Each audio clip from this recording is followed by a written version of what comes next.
I'm in the process of doing some testing, some penetration and durability testing on some single bevel, heavy hitter kind of heads, you know, like big game kind of heads, either for traditional archery because they want a really heavy point, or for really large animals throughout North America, throughout the world, and especially dangerous game.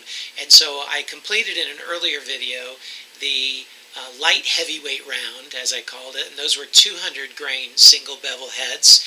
And then these here that I'm going to be testing in this round are 315 grain heads, so significantly heavier, and I'm calling this the heavyweight round. So the 200 grain heads were the light heavyweight round, and those are for good, large, you know, North American game, traditional archery, even dangerous game. But these are even heavier than that. They're a little more front of center, a little better penetration.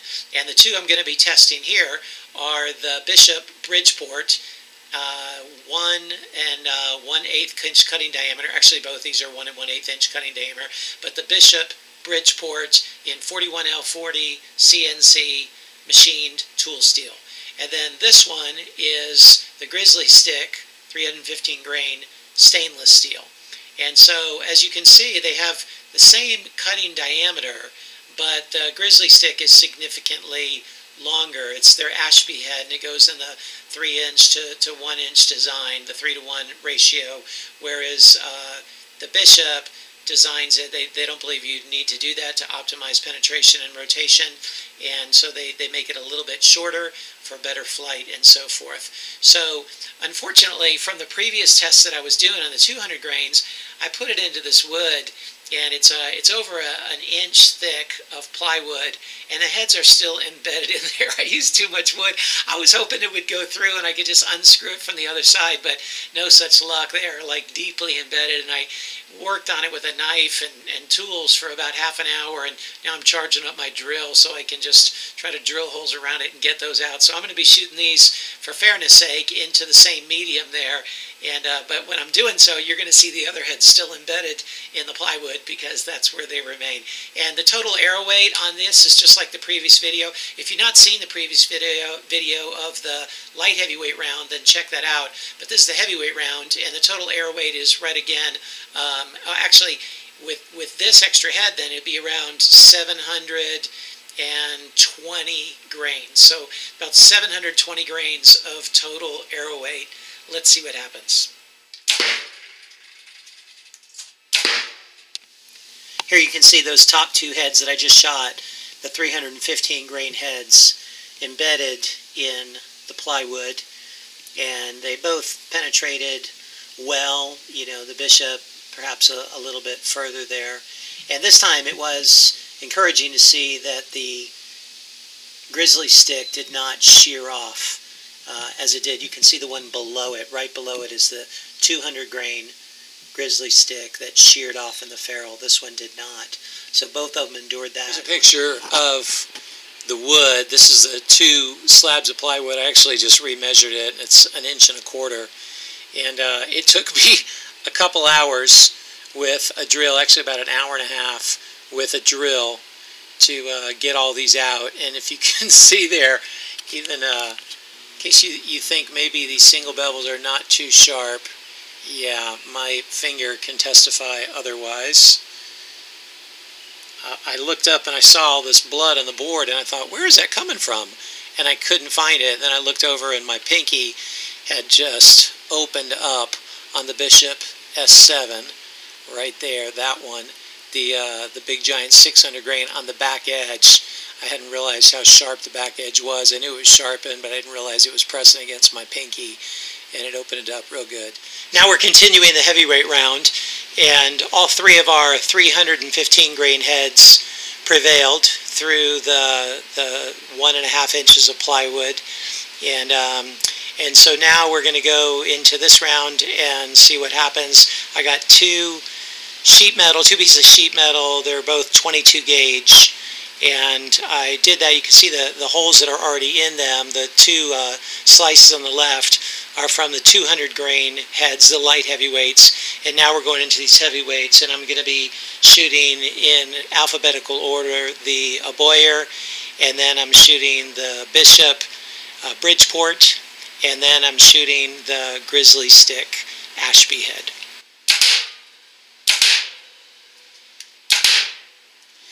Here's the heavyweight round after going through the 2 pieces of sheet metal.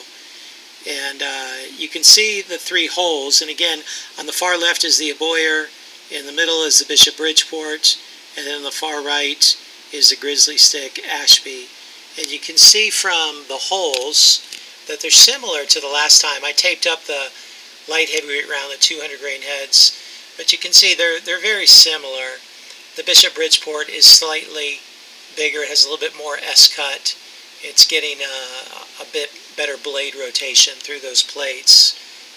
But then the heads themselves, you can see there is quite a disparity in edge chatter.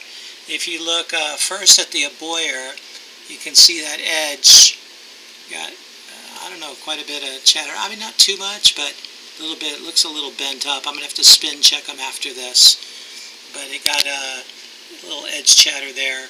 The Bishop, no edge chatter. It's still like in pristine condition. And then the Grizzly Stick Ashby got really gnarled up. It looks like almost looks serrated now. So those are the 3 heads after going through the sheet metal. Now I'm going to test these heavyweight heads through this cinder block, this concrete cinder block. It's pretty heavy concrete cinder block, 1 inch thick. It has a gap, and that's another inch behind that. So we're going to go Aboyer, and then Bishop Bridgeport, and then Grizzly Stick Ashby. And these are the 315 grain heads.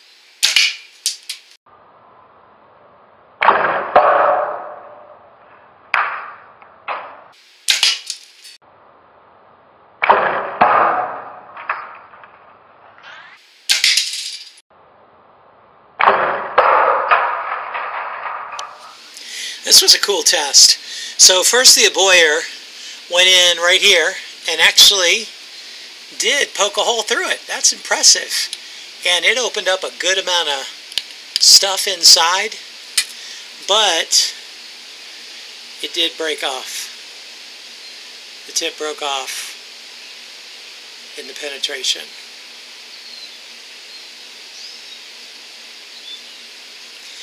Then the Bishop Bridgeport, again, it went through, poked a hole. It was actually still sticking in there. I had to pull it out. It was kind of hard to get out. And it opened up a big hole in the inside.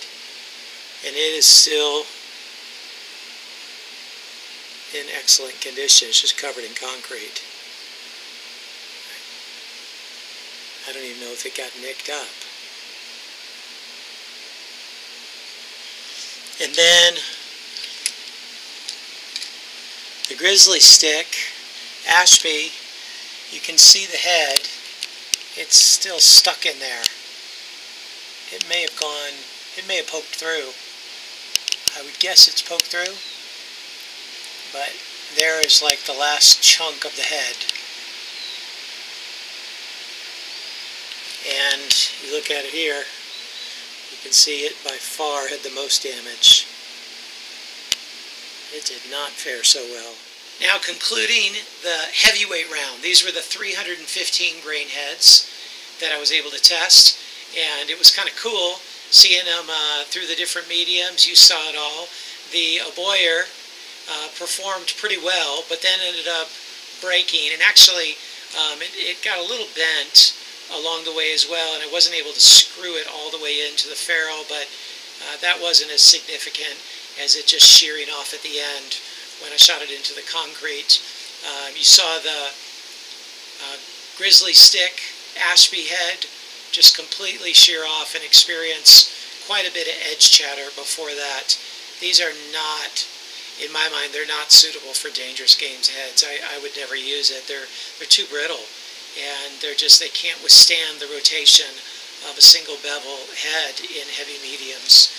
Then the Bishop Bridgeport, their middle of the line tool steel, performed exceptionally well. I mean, the head is in pristine condition. I can clean it off a little bit. file it down, sharpen it up, and absolutely will use it again. So all of these tests were really revealing. You know, some people look at these tests and they say, well, I don't hunt concrete, and I don't hunt wood, and I don't hunt steel. Well, I don't either, and you're not the first person to say that and think of that. We've all said that after a while, but these are good tests to see what happens in the toughest mediums available. I thought I had some frozen meat and bone, but I'd already used up all my big hog ribs and everything, and so I thought these were good enough to kind of show head-to-head comparisons and to see what happens in the toughest mediums out there. And again, if you're going to be going after something that you want a 315 grain head for, you're either shooting like really heavy front of center in traditional archery, or you're using these for dangerous game heads. You are willing, in my mind, should be willing to pay a little bit to get the very best. You don't want one shearing off like that. You certainly don't want one shearing off like that, especially when it costs as much as the most expensive ones.